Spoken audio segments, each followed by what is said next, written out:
আচ্ছা ভাইয়া, তুমি তো অনেক ভালো চাকরি করো, বিয়ে করো না কেন? ওটা পাত্রী খুঁজে দে, বিয়ে করবো। ইমন ভাই, আবার কাউকে কথাটা শুনিয়ে ফেলেন নাই তো? না, কথা দেওয়ার মতো কেউ নাই তো। ইমন ভাই, বিয়ের ঘটকালি কিন্তু ভাবিদের কাজ। হ্যাঁ ভাবি, মেয়ে যদি খুঁজোই তাহলে আমার মতো একটা মেয়ে। আচ্ছা ঠিক আছে, আমরা কি যাবো? হ্যাঁ চলো চলো চলো, আই দেরি হয়ে যাচ্ছে। নীলার বরকে দেখেছো? দেখছি। কি করে, দেখতে কেমন? শুনছি এক্সপোর্ট ইম্পোর্টের বিজনেস করে, দেখতেও মোটামুটি ভালোই। ভাইয়া জানো, নীলা আপু না ছেলে পছন্দ হয়, সে আমাকে বলছে।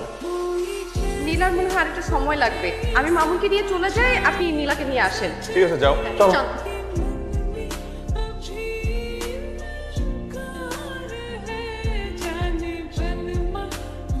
আপনি সিগারেট খেয়েছেন ইমন ভাই?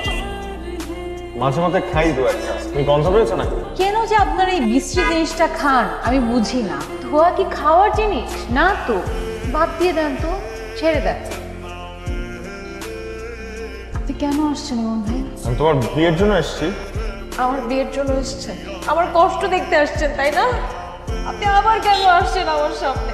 ভালোবাসা তো আগের মতনই রয়ে গেছে।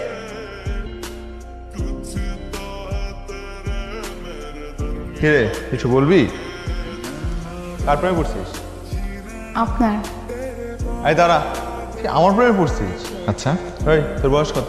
আমার বয়স 18 বছর 4 মাস। আর প্রেমের কোনো বয়স হয় না। অবশ্যই হয়। সব থেকে বড় কথা, তুই যেটাতে পড়ছিস সেটা প্রেম না, এটা হচ্ছে একটা মোহ, একটা ঘোর। ঘোরের মধ্যে আছিস তুই। আমি না 3 বছর ধরে এই ঘোরের মধ্যে আছি, স্বপ্নের মধ্যে আছি। কই আমার ঘোর তো কোনো পরিবর্তন হয় নাই। আর আমি জানি আপনিও আমাকে ভালোবাসেন। না, আমি তোকে কখনো এই চোখে দেখি নাই। সত্যি আমাকে ভালোবাসেন না? না। মামুন, হলুদ মানে গাঁদা ফুল। সকালবেলা অনেক অনেক গাঁদা ফুল লাগবে, নাহলে কিন্তু ডেকোরেশন সুন্দর হবে না। আমি তো জানতাম আপনার রক্তজবা পছন্দ, হঠাৎ করে হলুদ গাঁদা ফুল খুঁজে বেড়াচ্ছি কেন? বিয়েটা তোমার, আর আমার জানা মতো তোমার পছন্দের রং হলুদ, তাই ভাবলাম তোমার বিয়েটা হলুদময় করে দেই। পছন্দের রং তো এখন বদলে গেছে, এখন আমার নীল রং পছন্দ। আচ্ছা এটা কথা বলেন তো, আপনি এখনো বিয়ে কেন করেননি? আপনার কি যেন একটা গার্লফ্রেন্ড আছে না, কি যেন নাম? শিলা। হাউ স্ট্রেঞ্জ, তুমি শিলার কথা ভুলোনি এখনো? না একদমই না। শিলার কথা আমি ভুলে গেছি, কিন্তু তোমার মনে আছে। তাহলে তো আমারও তোমার হবু হাজব্যান্ডের কথা ডিটেলসে জানা উচিত। তার ব্যাপারে আর কি বলবো, তার ব্যাপারে যদি বলা শুরু করি তাহলে রাত দিন পার হয়ে যাবে, কিন্তু তার ব্যাপারে বলা শেষ হবে না। আমার যে এত টেক কেয়ার করে, মানে একটা মানুষ আরেকটা মানুষের কি করে এত টেক কেয়ার করে আমি সেটা বুঝি না।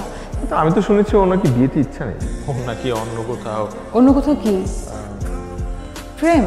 অন্য কাউকে ভালোবাসে? তাতে কি হয়েছে? আমিও তো অন্য কাউকেই ভালোবাসি, তাতে তার কোনো যায় আসতেছে না, আর আমিও কিছুই করতে পারছি না।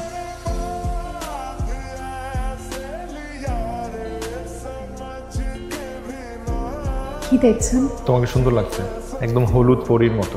হলুদ পরীর স্বপ্নটা কিন্তু অনেক সাধারণ ছিল, যে তার স্বপ্নের পুরুষ সারা জীবন তার পাশে থাকে, তার হাতটা ধরে।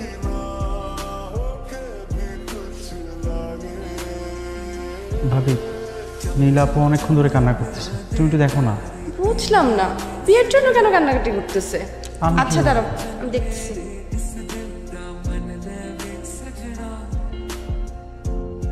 তুমি যাকে ভালোবাসো সে হয়তো তোমাকে ভালোবাসতো, কিন্তু তার অগোছালো জীবনে এসে সে নতুন কাউকে জায়গা দিতে চায়নি, তার মনের দরজাটা আটকে রেখেছিল। হয়তো পুরানো সম্পর্ক নষ্ট হয়ে যাওয়ার ভয়। সেই মানুষটা কি আমাকে এখনো ভালোবাসে?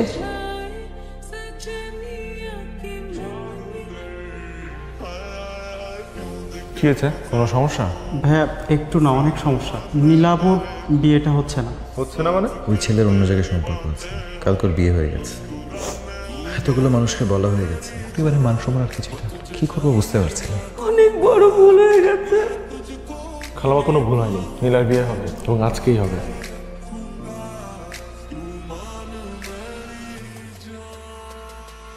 নীলা, আমি তোমাকে।